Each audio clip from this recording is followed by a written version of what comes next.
All right, y'all, we back again with another review. This time we did the Steve James classic, Riverbend. Yeah. All right, so this was recommended to us by Do the Right Thing 1989 on YouTube. Said we had to see this movie because, you know, we said in our Avenger Force review that Steve James, Hollywood was scared to give Steve James a starring role and this and that. So we had to check out Riverbend and what's the other one? Street Hunter. And Street Hunter. So we're doing Riverbend right now. So, you know, we can give you our thoughts on basically this movie. Steve James plays a Vietnam vet who is escaping basically a court martial because he didn't want to kill innocent villagers. So, you know, the government court martialed him, whatever. He goes to Riverbend, Georgia. Meets a lady whose husband was just killed because he was trying to expose the corrupt police force, the corrupt police sheriff there and all that. Steve James basically takes a liking to the widow, trains the rest of the villagers to the people in the city. Yeah, I call them villagers. He trains the rest of the citizens to basically arm themselves and defend themselves against the racist police there. That's basically the plot of Riverbend. All right, so I want to make something real clear for you and a lot of our viewers who just may not know. Our complaint about Steve James not starring in anything in this, and that, and these responses that we've been getting, we don't just want to see a black person in the lead role, and that's it. That's not what we're looking for. Thank you. And matter of fact, go. To you motherfuckers who are assuming that, come out and say that. Yeah. Don't beat around the bush with that loud bullshit. Say that. Yeah. We do not discriminate over here. I mean, if you've paid attention, one of our favorite people is Cynthia Rothrock, which is a white woman. Yeah. Jeff Speakman. It White dude. was like, Jeff Wincott. You know what I mean? Yeah, Steve Seagal. We love Billy. Billy's black, and we love. We do not discriminate. We don't care about your race. We don't care about your ethnicity. We don't care about your sex. Right. We don't care about none of that. All we care about is that you put forth quality above what Hollywood is allotting you. Right. I.e. B movies. Continue. Yeah, listen to what he just said. Quality above what Hollywood is allotted to you. Like, we are not these types of people who just want a black person in the slot just to make it seem like that. Like how they made Falcon Captain America or made Nick Fury black. You know what I mean? Yeah. Like, we just don't want a black... we're not on that time. Yeah. We talking about films here. So we're not just talking about who's acting in it. We're talking about the writing. We're talking about the plot. You know what I mean? We're talking about who's directing it. So in Riverbend, right, Steve James, he's arming the people or whatever. And the whole purpose of this movie is to empower these citizens in this town that's being brutalized and to bring national attention to their situation. So, all right, simple enough. I learned in Riverbend, one, no matter how you decide to progress or whatever, your own people will tear you down. Yeah. That's one thing I saw in Riverbend because Steve James' boy, who was insubordinate, you know what I mean, challenged his authority by making the mayor and the sheriff get into a knife fight with each other. And then after that decided he wanted to rob a safe for some reason. Now money was his objective, you know, when it wasn't ever in the whole movie about money. Do the right thing. I'm sorry, do the right thing. See, this is what we were talking about. Yeah. Even when you empower somebody, Hollywood, which I'm not, this isn't even Hollywood on this one. Firstenberg and this writer said, you know what? Even though we're even though we're going to empower Steve James, we gotta make sure that stereotype of how they feel about a certain people is still in this movie. Yeah, that's what we're talking about.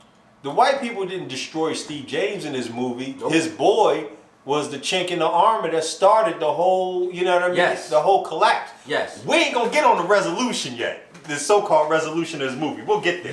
Yeah. So, another problem I had with this movie was that I felt it was a forced rushed romance between Steve James and his widow. Oh, Jesus. It wasn't organic and it didn't make sense. You know what I mean? So I thought that was corny, but that's a staple in these goofy action movies. It was in American Ninja 1 and 2. So what's up? It's not an action movie, dog. Oh, it's not an action. Go ahead, touch on that. It's not. This wasn't an action movie. This was a made-for-TV movie. So this is in response to those who saying, well, coming back at us for saying that Hollywood is scared. This does not prove y'all's point. Right. This is something where CBS might have hit him up and said, yo, we got 2 hours to fill on a time slot. Hey, you want to make a movie? Right. Get the black guy from American Ninja because we couldn't have a white guy playing this role. Yeah. That's what this is. That's exactly. So this is not an action movie. Like on the real, the 2 times Steve James actually fought physical hand to hand, and it wasn't on some gun shit. He fought his boy. Yeah. Or he's not his boy, but his I don't know. The black dude who went from that was a guy under his command, basically. Yeah, being his drill sergeant. All of a sudden now he wants to rob the town. Yeah. That had nothing to do with it. And the other time he fought the racist, bigoted sheriff. Let's be real clear. If you happen to see this movie, it shouldn't even have been a fight. It shouldn't even have gotten to the. Steve James shouldn't even have broken a sweat. This dude was the epitome of what Boss Hogg looks like if he didn't become Boss Hogg. Yeah. This wasn't even equal, but yet they built it to where there was a knuckling in the back in the alley. Yeah. It wasn't even that. If that was the only action outside of the locals shooting guns, I'm sorry. Go ahead. It's not the first time Steve James was in that particular situation where he had to play. He had to downplay his abilities. In American Ninja 1, Michael Dudikoff, king of the rolls, he couldn't do anything athletically with Steve James, but they had to make it seem like this was a Dudikoff vehicle, so they had to make it seem like Steve James was inferior to him. Because remember, Michael Dudikoff fought Steve James with a bucket on his head, and Steve James couldn't beat him.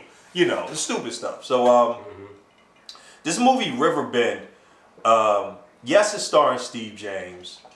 Yes, the plot is about empowerment and things like that. But once again, writing matters, directing matters. These things matter. The execution of it matters. I mean, the subordinate, the guy who's under Steve James, his decision to rob the town came out of nowhere. So it was a plot point that came out of nowhere, other than to basically kind of get the army in there and to have a shootout of mass casualties, because they cleaned out a lot of army members and they cleaned out a lot of black people too.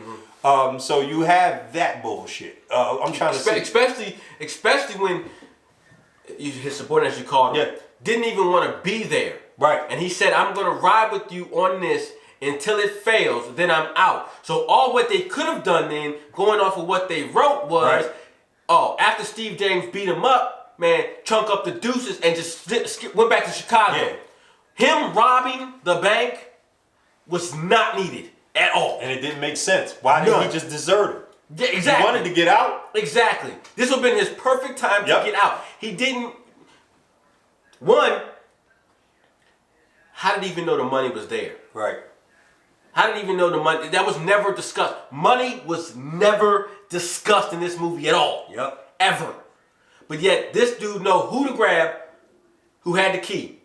Now, mind you, the mayor's dead. So that guy he grabbed, how did he have the key? Because the mayor's dead. Yeah. Yeah. It was not needed. It was not needed. Like I said, it was something that was just shoehorned in to move the plot into a certain direction. Yeah. I want to get to this resolution of this movie. So at the end of the movie, you have the white citizens and the black citizens. They're going to meet in the town square with reporters. I don't remember them agreeing on cops being there or not. But when at the end the army and no, he said, did he say that? He said okay. he said Steve James said he understood that he couldn't the cop couldn't keep the army out. Okay. And he's like, okay, I understand that, but it's not about whatever. Yeah. Okay. So all the citizens, black and white citizens, they met in the town, in the middle of the town or whatever. And this was supposed to be some resolution to the whole situation, but there was no resolution. None. Steve James looked at the MPs that was on the side, and he said, okay, like nodded his head like he knew he was going to jail or whatever. To the doctor, and I'm guessing that was the doctor, the white dude, and one of the black citizens, they shook hands, and then the movie just, faded out after that with everybody hugging or whatever. That makes no sense. That's what I'm saying. None. You lack context. There's context in racism, which is why our Avenger Force review was so hostile, because we understand the context of these things. We're not saying, oh, because Steve James is in the movie, everything's okay. You're saying that. Yeah. We don't think like that, because we deal with this. We deal with the context of racism intensely. So we don't look at something like that and say, oh, okay, well, Steve James had this, Steve James, whatever. It's like, no, Steve James in this movie did not get a resolution to his situation. Not only that, Neither one of them. right? Because the ending ended the way it did, there was no such resolution for the actual people watching this movie.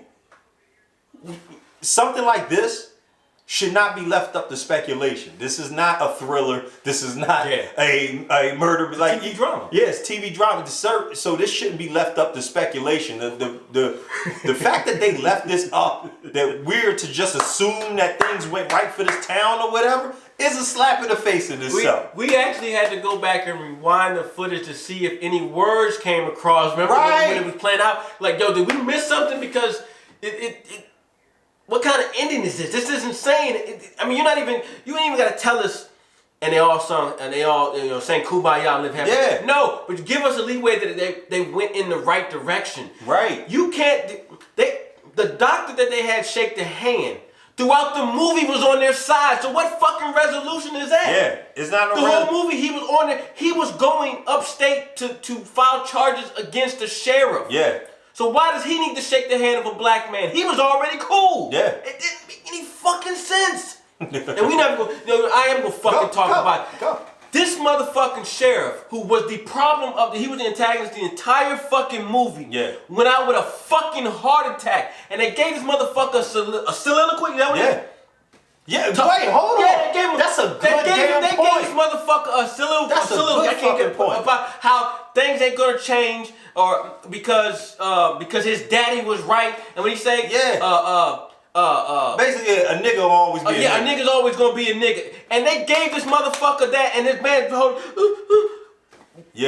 Yeah. He got off easy. He died of a fucking heart attack. Yeah. No justice. Yep. Not even vengeful justice.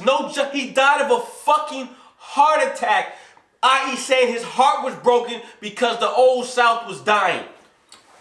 Watch you sweep this shit under the rug, because you're going to be a hoe about that. Who? I'm talking about do the right thing. Do the right thing. Yeah, do the right thing. You're going to be a hoe about it. You're going to sweep that whole point under the rug, because it doesn't make, you don't understand the context behind that. At all. But so yeah, this is this is another, once again, Steve James vehicle where, in my opinion, our opinion, I'll say, that we've been saying since we reviewed American Ninja 1, they're giving this man a shit sandwich and he's just making the best of it. Yes. You know what I mean? So American Ninja 1, he had to play second fiddle to Dudikoff. And Dudikoff, clearly, he cannot act. So let's get this shit out of the way. He's not some type of... See, here's the thing.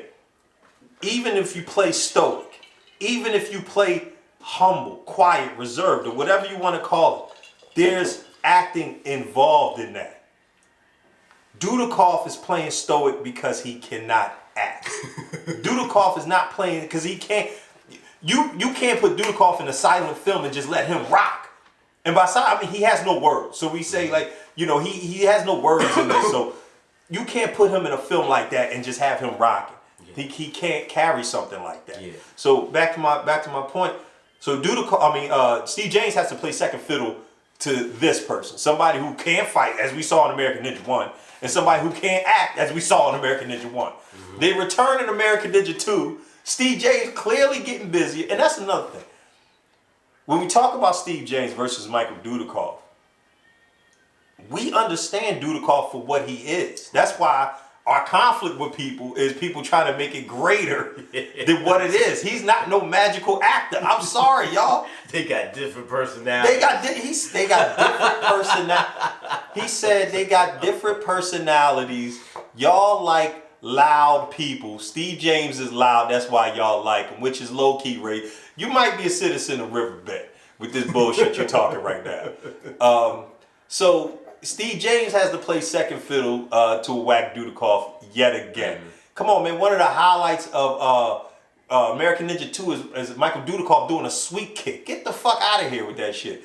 So you got American Ninja 3, which is, I believe, a year before Riverbend. I think American Ninja 3 was 88.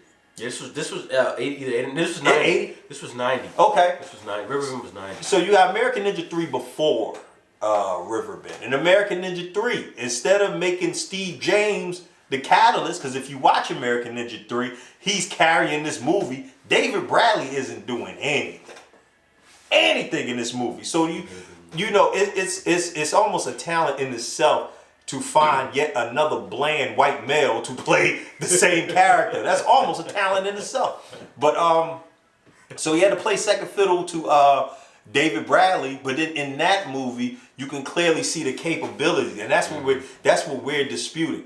Steve James is clearly more capable than these leading actors. Yeah. His speech is better. You know what I mean? His athleticism is better.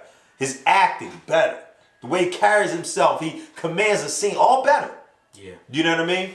Well, in a nutshell, and I'll say this because I won't speak on American Ninja. American Ninja should have been, could have been, and probably was Steve James. Right. Those movies would have been a complete success without Michael Dudikoff. Facts. Them movies would have been even worse, not even cult classics, with just Dudikoff. Yeah. That's what we're getting at. When Hollywood, the real Hollywood, we'll touch on those Hollywood you talking about gave Steve James his time. We'll touch on that later. Hollywood recognizes, okay, this is the vehicle that we can ride on. Even if they start out with something else, Hollywood then makes a shift to that said person. But what we clearly saw with American Ninja, Avenging Force, Dudikoff's whole life, basically, his filmography, when it comes to this, is that they needed to add someone who could carry the film and not get mad. Right. How? Wait a minute. You say it's his good friend in real life. Why not? Yeah. Steve James is humble, brother. Yeah. Steve James is like, yo, I roll with my man. I know he ain't the greatest, but yo, that's my man, so we gonna work this out. That's humility. This motherfucker right here, Steve Dudikoff, he can't act. Yeah. He just can't act. It's not a knock. He just can't act. Yeah. Now to his fans and worshipers and followers and people who adore him, they might not like what we're saying, but truth is truth. Yeah. I mean, that doesn't make him less of a person. It just makes him not an actor. I mean, how can you really even be mad at? Like, I love Steven Seagal movies. I love them. Yes, he does. But I understand them for what they are. So when people say, "Oh, Steven Seagal can't act," or his movies, I don't get mad. Like, why would I get mad? You know what I mean? So I don't get. But see, I don't get it. So yeah, man, it's just you're dealing with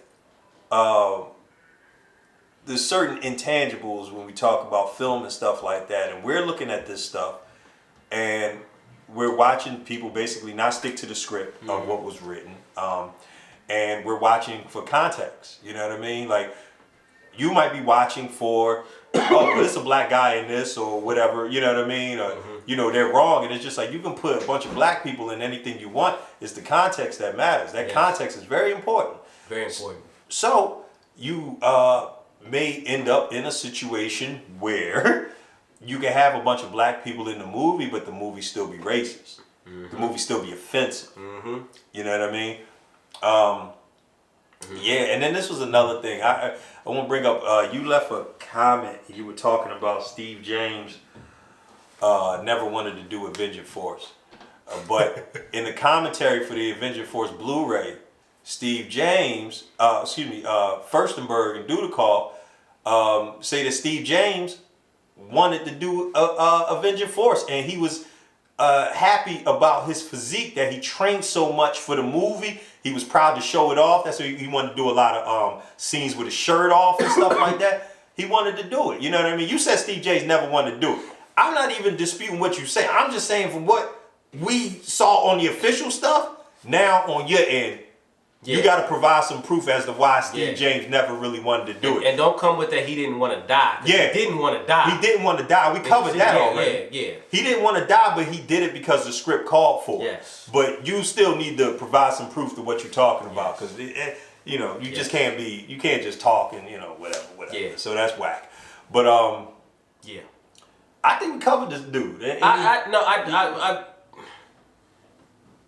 You still haven't touched on the fact that Hollywood didn't give this man what we felt was a fair shot. Right. I researched, as you said, the production companies, and it was Intercontinental, Vandale, and 21st Century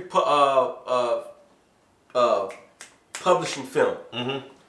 Okay, none of them would be even considered remotely Hollywood. Right. One of those three, only movie, was Riverbend. 21st Century, Deadly Heroes. We seen that. We seen how bad that is. We won't even. It read like a list of, and I mentioned earlier, Toxic Avenger type movies, type titles. And I don't mean as in it was a Toxic Avenger movie. No, what I mean, it was one of those low budget production companies, independent production companies, who has not a long list, but has certain movies that they're known for, stuff like that. That's 21st. Intercontinental, come on, really? They have more shorts than they do movies. So once again, Hollywood did not give this man his due. Now let's touch on this too. Riverbend dropped in 1990. Steve James was acting since 1971. That's 19 years, and he got a TV movie for his lead role. Yeah. We were discussing this, and we believe the first black action star to get an A role was Wesley Snipes. Yeah. Wesley Snipes, dog. And don't get me wrong, I love Wesley. But by that time, Steve James was kind of coming down. His plateau was about the early 80s when he should have got that shine. I.e., American Ninja could have been and should have been his platform to success. But it wasn't, because they stuck the Bama Dudikoff in the role. It wasn't believable. It just wasn't believable. Even if you watch it, they were looking for it. They say this multiple times. Dudikoff had the look. The look that they were going for. This is how you know this is that type of talk. You already know what time it is. He had the look that they were going for, so they went with that. But like my man said, Dudikoff can't carry no movie though. You gotta put somebody else in there that can replace the energy he can't emote.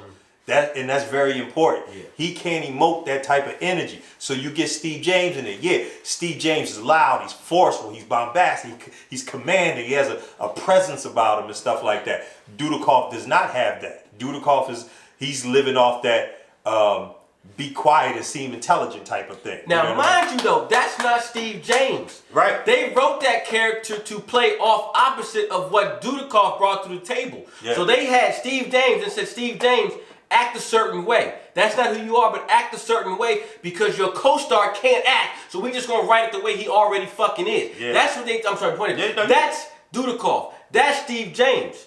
And Steve James, being friends with Dudikoff, said, okay, I'll do that because that's my man. I work with him. Right. That's humility. I can't stress this enough. We recognized that off the first American Ninja and was like, yo, stop catering to this fool, get him out the way, and ride off of him. Steve James could have been white for all I give a damn. He's better at this than Michael Dudikoff. That's what we were saying. That's all we were saying. It ain't about him being black. We know some black actors that should not be acting. Fact. Period. And they might have got it on some bullshit because they black. We'll get at Tyler Perry and all them later. It doesn't matter. We're not saying that. So don't come at us with that bullshit about race. Because we will tell you if we don't like you just strictly off your race. But we don't need to do that. Right. Your race might be the only thing that's protecting you from us getting at your bitch ass in the first place. Yeah, sorry. See, this internet shit's so goofy. Mm-hmm. You know what I mean? Because I wanted to type this. I wanted to type. Yeah. I'm sorry. I wanted to type all this, bitch. Look. I ain't with that type of shit. I'm not hiding behind a screen or a monitor or a whack ass profile pic or some dumb ass fucking name. Do the right thing, 1989. Yeah, but he don't understand context. You know what I mean? Look at what he said in the thing. But I know what I'm saying is just he made an assumption. I know he made an assumption. Because we loud, y'all like you don't know but you have to understand. You don't. Hold on. You don't know us. You don't know us. Like as you learning, as we breaking this shit the fuck down. You know what I mean? Mm-hmm. You don't know us to say, oh, you guys like being loud. Therefore, you can only identify with somebody who's loud. Like we have no context of other types of conduct or emotions amongst human beings. That's the dumbest thing. I'm only getting that loud now because I'm passionate. I'm mad. Right. And what I want to do is punch this motherfucker in his face. But no, that's not. I mean, anybody that knows me, I'm not loud at all. I'm actually quiet as a motherfucker. I sit back and chill half the time. Yeah. So like you said, you making assumptions off of us. You don't know us. Yeah. You don't know us. We are going strictly off what we see on that screen. Right. And what we piece together from what they do, from their acting careers. Okay, that's all we doing. Yeah. And if they don't like it, they can easily come at us and say something. They can speak their mind. They can do whatever. Right. They can choose to ignore us. It's all well and good. Right. But that ain't gonna stop us from saying what we gonna say. Yeah. That ain't gonna stop us from feeling how we feel. We've been speaking honestly and directly since episode 1. And your favorite stars have been contacting us, telling us, yes, we like the honesty. Yes. We like the fact that you guys are not holding back. Or when we ask these questions, they say, yeah, that did happen. You know what I mean? Or no, it happened like this. Or I was called in for this or whatever. We actually talk to these people who y'all just blindly following. Yeah, blindly following. You know what I mean? Worshiping. Yeah, worshiping. You know what I mean? Worshiping. Like I said, I wasn't even, honestly, I was disappointed in this. I was disappointed in Riverbend, and I'm truly hoping Street Hunter's better. And I was disappointed because, like we discussed, I wanted to be proven wrong. Yeah. I wanted Riverbend to be at least on the level of American Ninja. Yeah. To be like, okay, you're right. They you know what? They gave it a chance. This is here's a crumb. Yeah. Here's a crumb.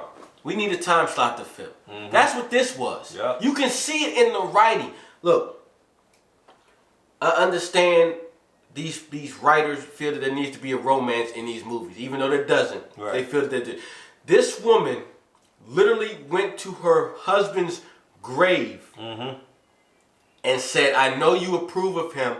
I've fallen in love with him in a different way. The ground hadn't even been, filled in. Yeah.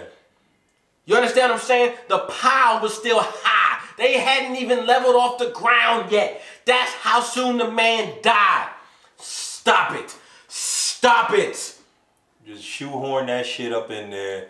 Not needed. Every action movie needs a love intro, whatever. Like this movie, it doesn't. It's like this movie didn't know what it was going to be, or what it wanted to be. The story itself could have carried this entire movie without a single death, without a single fist thrown, without any violence. The story behind this movie could have led it all the way. Right. If all you had to do was have a fucking ending resolution, that would be like, damn. Yeah. Because more than likely, this movie happened in real life somewhere in this country. Yeah.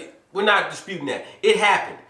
Whether they took over the town or not, I'm not saying. But we damn sure know it was racist cops and everything, Klan cops and everything. We understand that. Right. Love interest, not needed. Him robbing a bank, not needed. The soliloquy, not needed. Yeah. The state sheriff. The state sheriff moving like speaking and acting like he wasn't racist but moving like he was. You understand what I mean? Yeah, I know exactly what you're saying. Yeah. Wasn't needed. Yep. You see what I'm saying? All this stuff, because the story itself of black townsfolk being tired of being killed, raped, and everything. That state sheriff did not listen to Steve James multiple times and got people murdered. Is there any resolution to this guy? Is this guy's going to get any? Is he going to get any punishment for his? None. Like, what the fuck? None. Once again, though, this movie, and since it was a TV drama, you didn't need to kill anybody.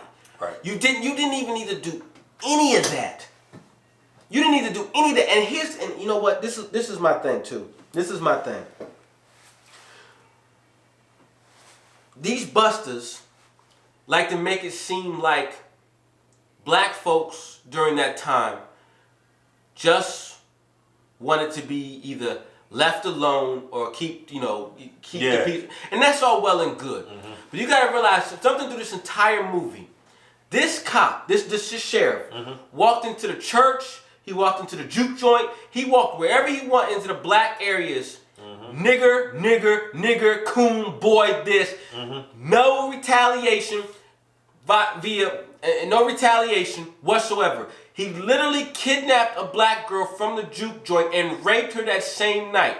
Now, mind you, through the entire dialogue of this movie, not one time did any black person use a racist remark against a white person. Not happening. Yep. Not happening. But you pacify us to be like, oh, they're no. You push us long enough and shit like this happens. So you can't tell me from this movie that they went from being called nigger and not doing nothing to all of a sudden taking over a goddamn town. That makes no fucking sense. They showed no kind of aggression. Yeah.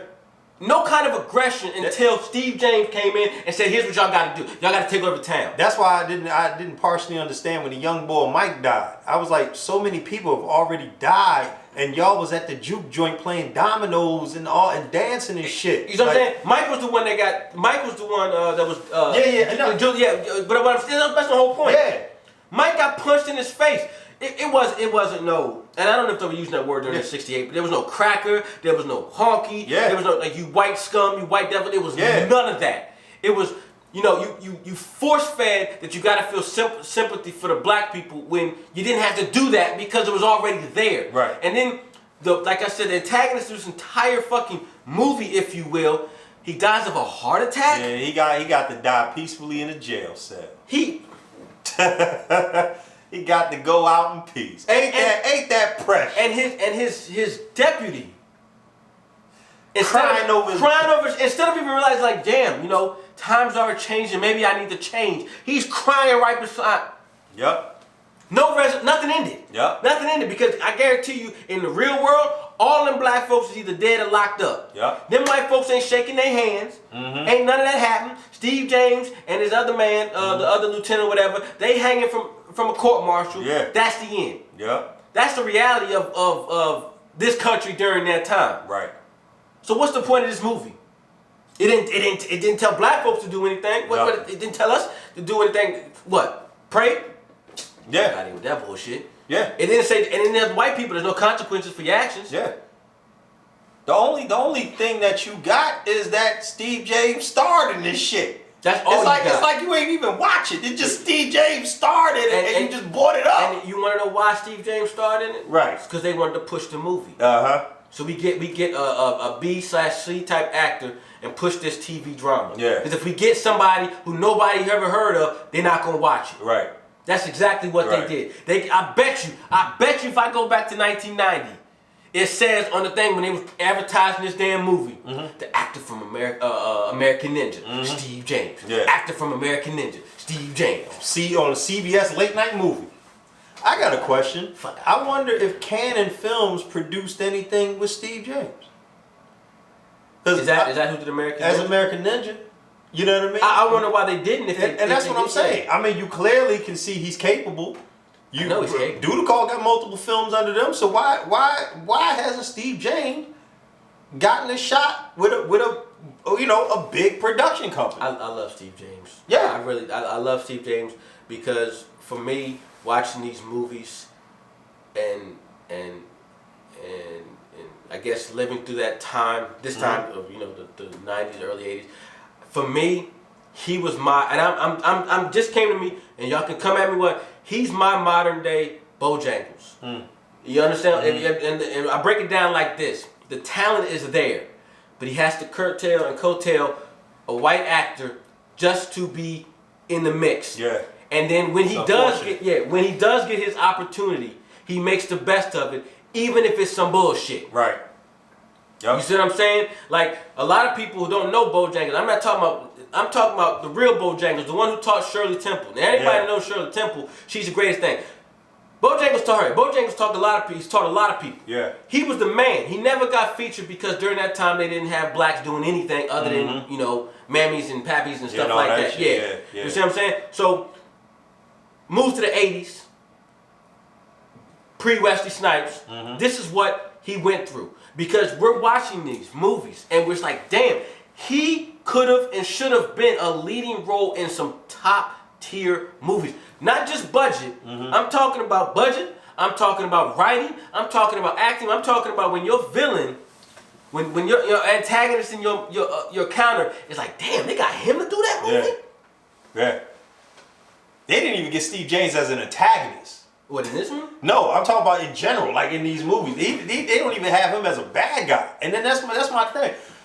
The amount of movies that we've seen, these low budget action movies with these piss poor white male actors, far outweighs. They always find a way to get them some type of vehicle. But for some reason, Steve, we just can't figure out what to put him in or what to do with. We just can't figure it out. And I really believe it's because he came too late. Like I honestly believe that Steve James springboarded, Billy, Wesley, and I can't think of any other else at that time. But I really think that because of the success of Steve James, of how he, because somebody saw and recognized, and they like, yo, we're not gonna let him rise. They was like, yo, let's give these guys a chance. Somebody said that. And let's not, I didn't mean to interrupt. You good. But let's not lie here. American Ninja was born off of production companies trying to capitalize off of ninja movies. Facts. He said that. Yeah, and make it appeal to America. It wasn't no think tank thing that came organically or whatever. It said, facts. These are popping overseas. We need some shit for America. Okay, what will America identify with on the ninja? A white man. Let's get a white man in the slot. This ain't no. They ain't fighting for no roles, dog. Go ahead. Which movie was it where he said, yo, I was at a party and somebody... American Ninja 1? Yeah, he was like, yo, I was at a party and man said, yo, you want to direct? He's like, yeah. He ain't know shit about action movies, ain't know what he was doing, but say, yeah. You my director. And And he directed. He directed American Ninja. But you gonna sit up here and act like this shit came organic? Get the fuck out of here. That's that thing. People, y'all gotta realize something too. We don't take shit personal. You can come at us. We don't care. Yeah. But if you're gonna come at us with some legit, legit complaints or some real concerns. Or just honesty, because what you should have said, Do the Right Thing 1989 is, I don't like the fact that you're making fun of my hero. Yes. And y'all need to stop. Yeah. We will respect that. We laugh and clown you, but we will respect that. That is what it is. But don't come at us with some talking about y'all need to do the research and blah, blah, blah. Because as you see, if we do the research, we'll bury your ass. Yep. That's not what you want. But then again, maybe it is what you want. I don't know. Like I said, this shit... I was stewing watching this shit because I wanted to be wrong. I wanted to be so wrong and be like, damn, why had I not seen these gems? Yeah. Because I felt that before, like I said with Jeff Speakman. Damn, how did I not see this before? This was a great movie, blah, blah, blah, blah, blah. And I wanted to be wrong with Steve James and Riverbend. And I was not. I was actually enraged and incensed like, damn, not only was I right, but I wasn't going hard enough at these motherfuckers. Oh my gosh. I'm sorry. So yeah, no, don't apologize. I'm sorry. Don't apologize for this shit. So yeah, that was That was Riverbend. That was Riverbend, man. So you know what I mean. Take this as one to grow on, man. And move forward from it. So yeah, as you see, you know what I mean. We gonna watch the movies. We gonna do the research. You know, and you know we're gonna come with our findings after that. You know, so that's what it is. So Riverbend was a movie that starred Steve James, but it wasn't a movie that was great. Just like a few other movies that we've seen, you know what I mean, under these pretenses. So yeah, I'm sorry. Go ahead. I wouldn't even be as mad as I am right now because we have seen a lot of bad movies. I wouldn't even be as mad as I am right now if certain individuals didn't get on here and try to use this type of movie as an example of why such and such is great. Yeah. Or such and such got their shot. Yeah. Get the fuck out of here, man. Michael Dudikoff is not a better actor, athlete, I don't even speak that motherfucker's whatever, name anymore. Than Steve James. You tried to make that shit happen. It ain't happening, dog. I understand he's your favorite actor or whatever. That shit is fucking hilarious, but I understand it. It's not happening, dog. When you get to the brass tacks of this shit, you put them in scenes together. Dudikoff is not fucking with Steve James. I'm sorry, it's the truth. You know what I mean? We still, as you see, we watch these American Ninja, we'll continue to watch them, but the truth is the truth. You know. So yeah, learn from it, get past it. You know, do what you do. What Chapman say? Positive energy bring positive results. Pay attention.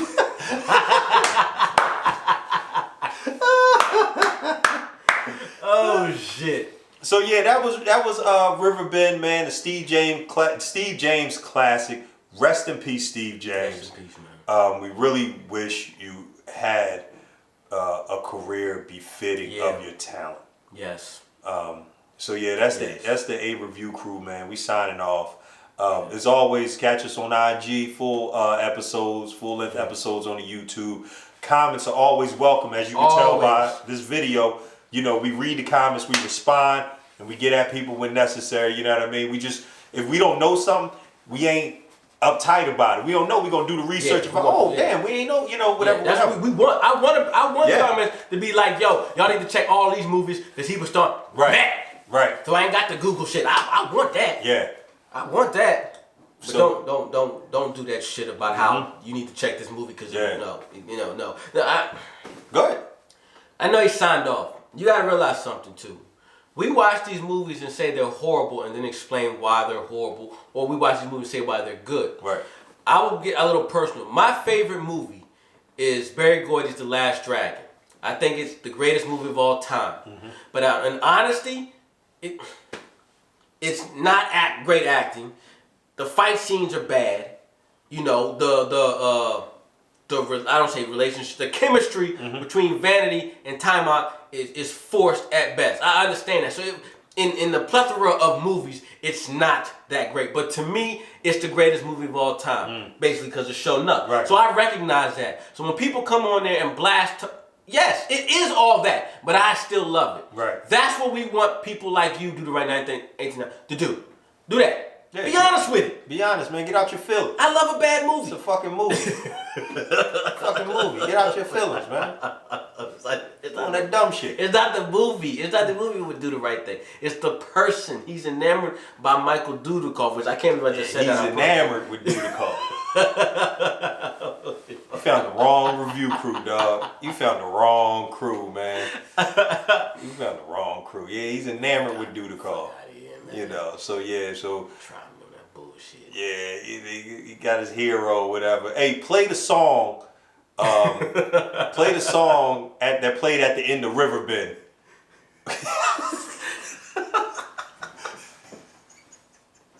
Remix that shit, motherfucker. You know, we didn't even touch on the love interest. We didn't even touch on her. No, you want to say something about it? No, I looked it up, but I can't remember. I've seen her in other things. She's actually a well-known, not a well-known, but she's been in a lot of things, a lot of black movies and things like that.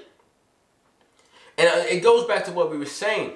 They're taking roles that are beneath them to do something that they love, because the opportunities for them to shine are slim to none. Yeah.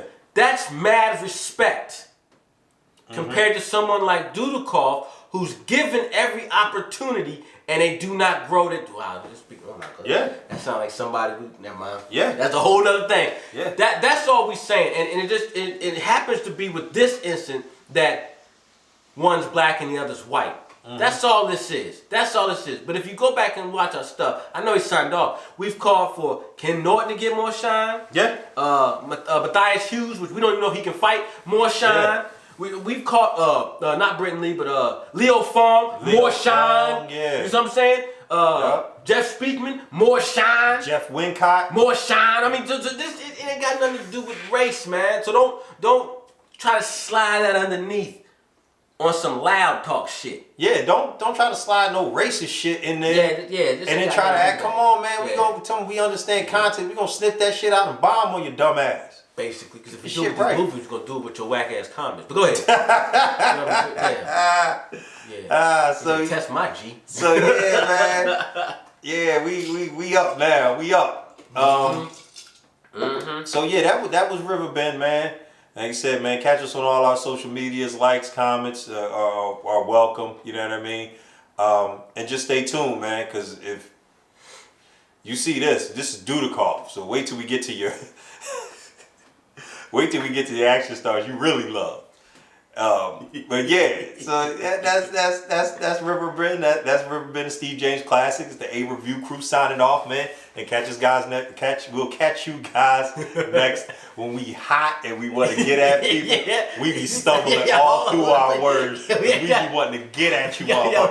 We got that black ass syndrome. But we so mad we ain't gonna look at you. Yep. I'm telling you, motherfucker. I'm telling you. Get out my face. So yeah, man. But with that being said, yeah, peace. Peace.